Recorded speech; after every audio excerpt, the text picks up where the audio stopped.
tuning to Sims Workshop. I hope you're all having a wonderful day. So, today we're going to be reviewing Queen's Catacombs by Jordan Bartlett. I just have to say I absolutely love this book. I think one of the greatest things about this book is it started as a Jack and the Beanstalk retelling. And Jack is Jax. Jacqueline. But she goes by Jax. She is kind of like an aspiring, if you read book one, she's like an aspiring inventor. She's very creative, and so she sneaks to the upper lands where the giants are, not really giants. She just sneaks up after, quick recap. Queen is assassinated, book one, so she enters the Queen's contest so that she can give her people of, the lower realm more of a voice. So she sneaks up, enters the competition, and wins. Only she discovers not everything is as she thought. So now she's like fighting snakes all around her. The council themselves, they are awful. They are awful women. I hate all of them. They suck. And they're supposed to suck. But now you have Jack, she's queen, right? And she has this wonderful budding romance with the former queen's son, who they used to exchange letters. She used to float balloons up to him. He used to send a boat down to her. It was so cute, their romance. But now you're seeing a lot of their own trials and tribulations.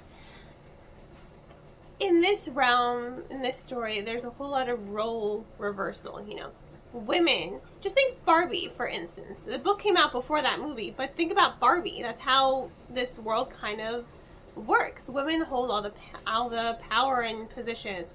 They're the council members. They're the knights. They are the noble. They are the heads of the household. So I really do like that interesting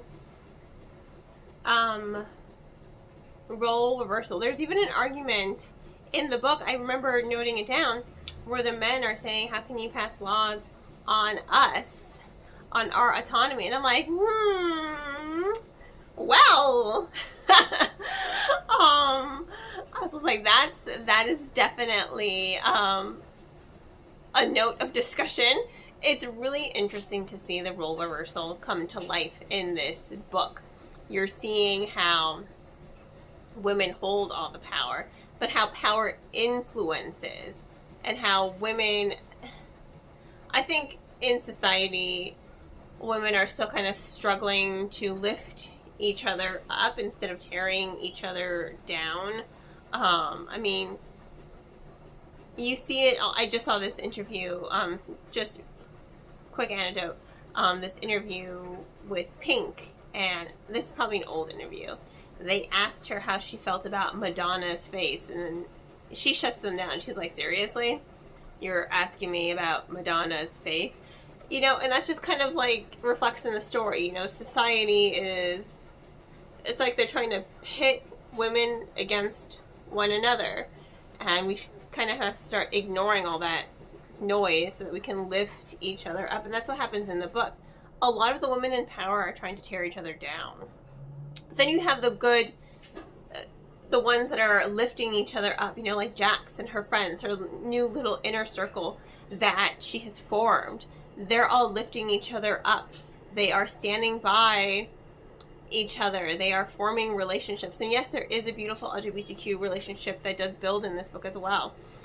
It's really wonderful to see that role reversal come to life, and to see how the women in power, with all the power, is affecting this country or this realm. I really did like it. It's, it's a lot, it leaves a lot of room for discussion. This is definitely a book that I would suggest to a book club, that you can sit around and you can take it apart and you could literally analyze certain segments of like female relationships and power struggle and equality. I mean, there are so many talking points, about this book.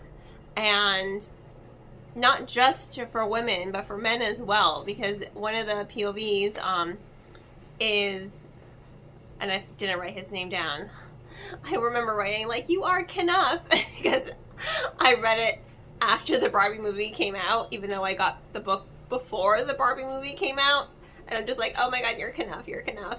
I'm just like, there's a whole lot of good talking points with the book when it comes to sexism and feminism and bad feminism.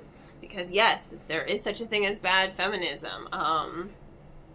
I say that as a feminist. It's just, again, tearing each other down versus lifting each other up and just being overly critical of people's life choices. Like, that's not, I'm sorry, but that's bad feminism to me. Like, when you tear people down because they don't fit your idea of feminism, like, that's not feminism to me.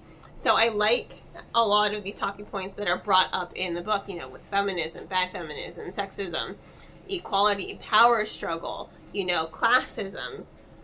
There are so many talking points with this book, and you're following such a wonderful character. I mean, Jax, she is struggling so hard to be queen, not just because she's inadequate. I mean, she's brilliant. She has a brilliant mind, but again, she's fighting snakes all around her. She's really trying so hard to just, with her mom missing and her mentor missing, you know, not just missing, held captive. They've been kidnapped by this awful council who are basically like, oh, well, you need to do this for us before we'll even give you your letter to your mother. And then they're awful. They manipulate her, and she knows they're manipulating, but again, she's so concerned with the well-being of her mom and her mentor that she's just, like, stuck. And again, these are women who are just like, well, you don't fit our ideal of what it means to be queen, so we're just going to keep tearing you down. They're awful. They are awful. But Jax, you know, she rises to the occasion, and there's a whole lot of subterfuge in this story. There's a great pacing. I mean, the way the story developed was so well thought out that I need book 3 in my hands now. I need it, because I need to see how this story is going to end, especially after that jaw-dropping ending. I was like, oh, like, she gets rid of the council, but more evil women come into play, and it's just like, damn, this girl cannot catch a break. It's such an excellent story. It's such a great book if you wanted to use it for a book club, because there are so many good talking points, and it's fast-paced, it's engaging, and it's a riveting retelling on Jack and the Beanstalk. Like, it's a retelling I've never heard of before, and the way it's done. So, excellent book. I'm going to go ahead and give it 4 out of 5 stars. If you want to purchase it or check it out yourself, I will, of course, include links in the description.